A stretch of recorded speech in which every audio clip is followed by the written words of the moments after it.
நான் 11 மணி வரைக்கும் அவள் ரோட்லேயே இருக்கா பாருங்க. நான் சாயந்தரம் போகிறதையும் அப்படியே இருந்தா. எல்லாருக்குமே நமஸ்காரம். கார்த்தால 4 மணி ஆயாச்சு.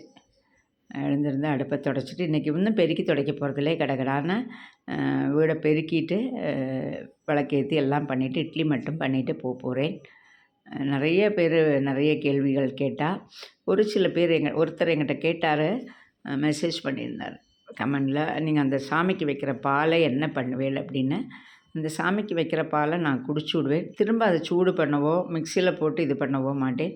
திரும்ப அப்படியே யூஸ் பண்ணுறதுக்காவது யூஸ் பண்ணுவேன். என்னென்னா இப்போ நம்ம ஜூஸ் பண்ணிவிட்டு கடைசியில் கொஞ்சம் பால் விடுவோம்ல, அதில் விட்டுப்பேன். இல்லாட்டா அப்படியாவே குடிச்சுப்பேன். அழகிக்கு கொஞ்சம் கொடுப்பேன், நான் கொஞ்சம் குடிப்பேன். பாருங்கள், அவள் ஸ்டூலில் உட்காந்து எல்லாத்தையும் வேடிக்கை பார்த்துட்டுருக்கா. அப்படி ஒரு இது. இன்றைக்கி கோலம் வந்து சின்னதாக போட போகிறேன். என்னென்னா மழை சாரல் அடிச்சுட்டே இருக்குது.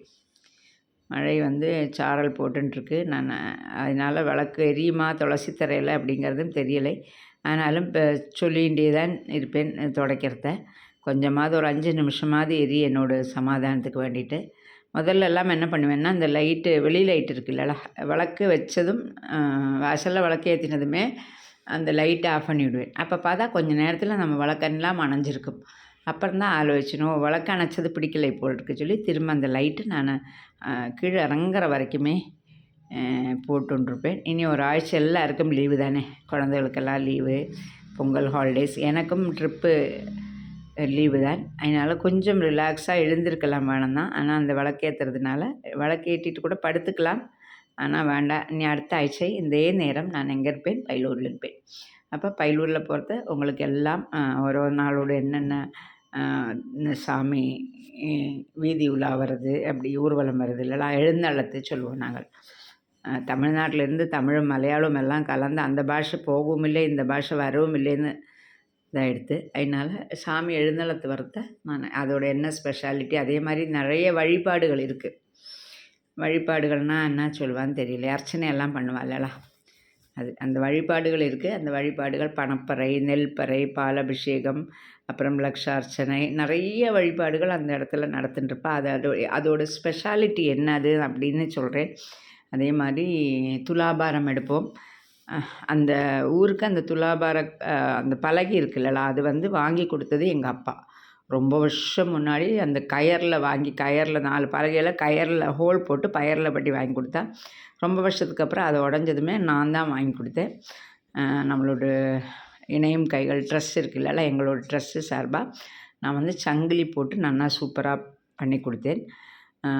அது எடுத்ததும் ஆதியும் எங்கள் அப்பா அம்மாவை தான் துலாபாரம் பண்ணினோம். போன வருஷம் இதுலேயும் பண்ணினோம், தேருக்கும் வெல்லம் போட்டு பண்ணினோம். ஆதித்த நாளே பண்ணி கொடுத்துட்டோம். என்னென்னா முன்னாடியே கொடுத்தோன்னா அந்த இது வந்து நெய்வேத்தியத்துக்கு எடுப்பா, இல்லாட்டா திரும்ப கடையில் கொண்டு போய் கொடுக்கத்தான் செய்வாள். வேறு வழி இல்லையா, அது என்ன பண்ண முடியும் அப்படின்னு சொல்லிவிட்டு அது பண்ணினோம். இன்றைக்கி நான் இட்லி பண்ணிவிட்டு சட்னி பண்ணிவிட்டு கிளம்ப போகிறேன். அப்படி இந்த பிராവശ്யம் அப்பா அம்மாவை துலாபாரம் எடுக்கணும் அப்படின்னு இருக்குது. அவளுக்கு நிறைய ஆயுஸ் கொடுக்கணும் பகவான் அப்படின்னு சொல்லிட்டு துலாபாரம் எடுக்கணும். போன வருஷம் நான், தம்பி, ஒரு அக்கா 3 பேர் சேர்ந்து தான் செலவு ஷேர் பண்ணிட்டு துலாபாரம் பண்ணினோம். இந்த வருஷம் பண்ணணும்னு ஆசையாக இருக்குது.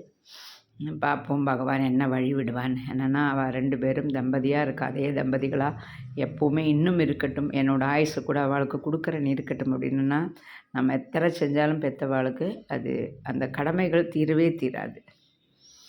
அதுதான் அத்தனை ஒரு இதாக இருக்கும். அப்போ நான் ரொம்ப ஹாப்பியாக இருக்கேன்.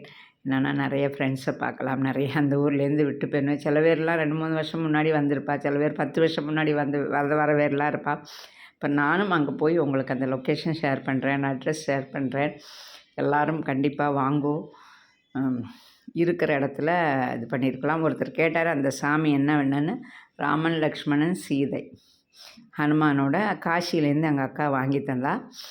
பித்தளைன்னு நினச்சி வச்சுட்டுருக்கேன். ஆனால் பித்தளை ஆனால் தான் வைக்கணும், அப்படி தான் நினச்சி வச்சுருக்கேன். ஒரு பிராവശ്யம் எங்கள் அம்மா ஒரு அன்னபூர்ணேஸ்வரி வாங்கிட்டு வந்தால் காசியில், அது இரும்பு அது வச்சதுலேருந்தே அதில் பயங்கர நெகட்டிவ் எனர்ஜியாக இருந்தது. அதுக்கப்புறம் அது தெரிஞ்சு அதை மாற்றி தூக்கி குப்பையில் போட்டுட்டேன். எங்கேயுமே இது இல்லை, வெளியில் போட்டேன். அப்போ சரி, எல்லாம் ஓரளவுக்கு எல்லாம் ஆகி சாமி நமஸ்காரம் பண்ணி ஆயாச்சு. இட்லியும் பண்ணி சட்னியும் பண்ணினா நான் கிளம்பணும். எனக்கும் இனி ஒரு ஆഴ്ചை லீவு. அப்புறம் ஊருக்கு போனால் இன்னும் சமைச்சாலி வேலையே இல்லை. காப்பி வைக்கணும், காப்பியை மாத்திரம் குடிக்கணும், வீடு பெருக்கி துடைக்கணும் தான்.